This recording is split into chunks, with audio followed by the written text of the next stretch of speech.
Good morning. We are starting our day with planting some little seedlings in this small greenhouse kit that we have. We have lots of different seeds that we're so excited about. We have some carrots, different variations of sugar snap peas, some radishes, some cucumbers, some tomatoes, and we are excited to start our garden this year. And I have the best little helper for that. We are learning about germination, what months to plant, and days to harvest. Have fun.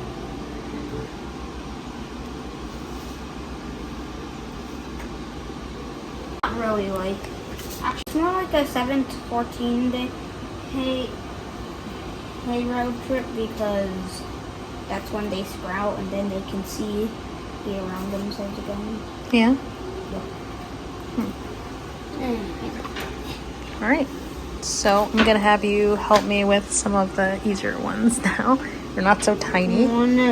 Like either radishes or we can do some sugar snap peas. Sugar snap peas! Because they're kind of huge. Sugar snap peas! Today's read alouds, we are starting off with hero tales as we normally do. Then we are moving on to Who Was Abraham Lincoln. We already read a third of it. We're reading the middle, and then we are going to read a little bit of the Looking at Lincoln. I really like this book. It's simple, it's a picture book, but the art in here is really beautiful, and it's just a very fun, light book to read. After that, if we have time, we're going to go into our World War II stuff. I haven't gone through these two smaller books yet, World War II and then the Leaders and Generals. We're still kind of going through this larger book, the World War II Eyewitness. We've really been loving this. It just has a lot of little facts, lots and lots of reference pictures. And then sometime in the middle of the day, I'd like to start American history, but we're still debating whether we're going to end up having to do this over the summer. But we're still super excited to start this. So I think better sooner than later. And that way I can actually make some type of review about it. But this book looks so good. I know my kids are going to end up loving this type of story style. We just have to make the time to get to this. Then before I read alouds, my son really likes to read. He's into this new book series. And then my daughter likes to read, but lately she's been liking to crochet. But he has just been so stuck on this series. Hi. What you reading?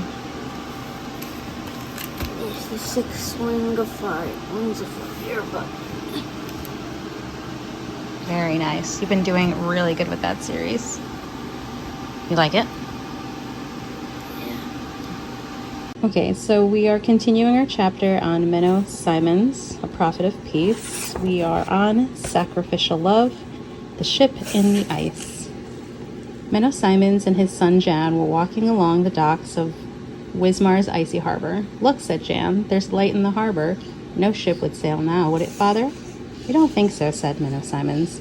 It was December 1553 and the coldest weather he had ever seen in northern Germany. No ship has left Wismar for a week. Maybe a ship is trying to come into port then. If so, it will take the city rescue crew to save them in this weather, said the preacher. Now that's a job I'd like, grinned Jan. Is that a job you'd like, Gideon? No? Rescuing other ships? No. What about you, Yuri? No? Not in dangerous icy weather? Maybe in like the summer. Yeah, makes sense. I feel like she would get seasick. Maybe. The Reformed Church refugees were rescued and seemed thankful, but hoping to make friends with the Lutherans, some refugees gave the city officials a list of Mennonites who had helped them. Within less than a year, the Mennonites were chased from the city. Sacrificial love sometimes means returning good for evil, from God's word. But I say to you who are listening, love your enemies, do good to those who hate you, bless those who curse you, pray for those who are cruel to you. Luke chapter 6, verse 27 through 28. Let's talk about it. Why were the Reformed Church people returning to the Netherlands? Do you guys remember? Oh, yeah. Hey, Queen Mary was the Queen of England at the time, so and she was Catholic, so they tried to return to the Netherlands. It says, why didn't the Ierrands+More city officials want them to come ashore in their land? Do you guys remember? Because they were a specific religion. Yeah. Because they knew if they rescued them, that they would just chase them out of the city again. Yeah, they're saying that they were trying to chase them away to begin with, and they weren't kind to them, right? They were against them, so they thought, why should we help them? But Menno said, we need to help them, because what would Jesus do, right?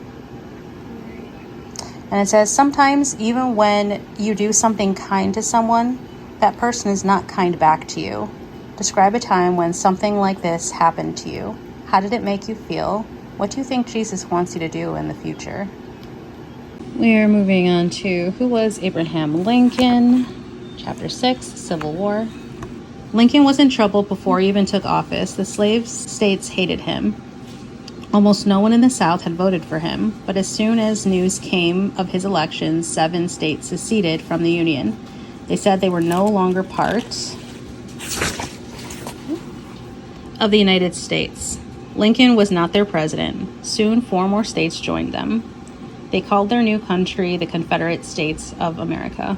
They elected Jefferson Davis as their president. In his brief inauguration speech, Lincoln spoke to a huge crowd gathered in front of the Capitol. He told them he would not let the nation become 2 countries, no matter what.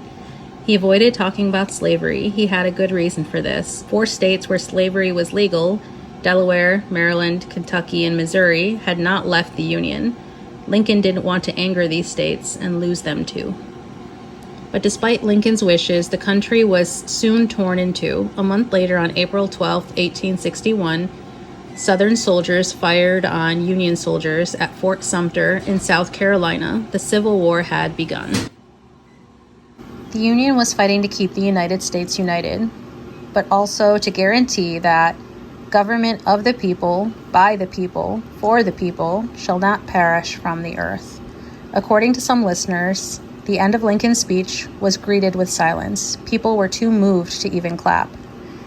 Edward Everett wrote that Lincoln, in 2 minutes, had gotten to the heart of the subject matter, or to the subject better than his own entire long speech. History agrees with Everett.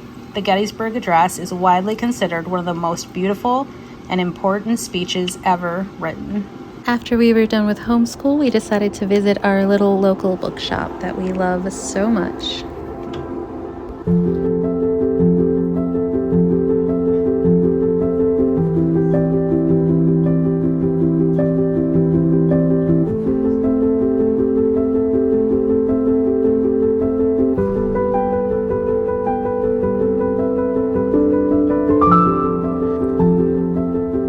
It's small but cozy. It smells like books, if you know what I mean, and we always discover a great find here.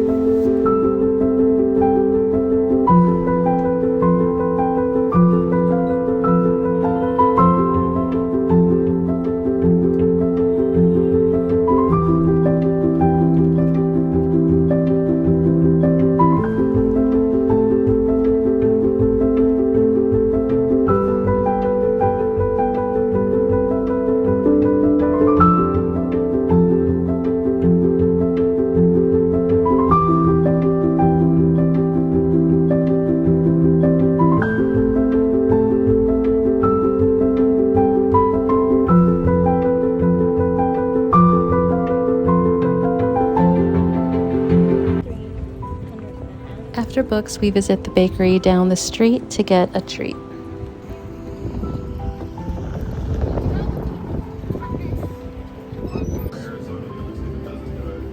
Now that the sun is finally out, we're trying to spend as much time outside as possible and enjoy it.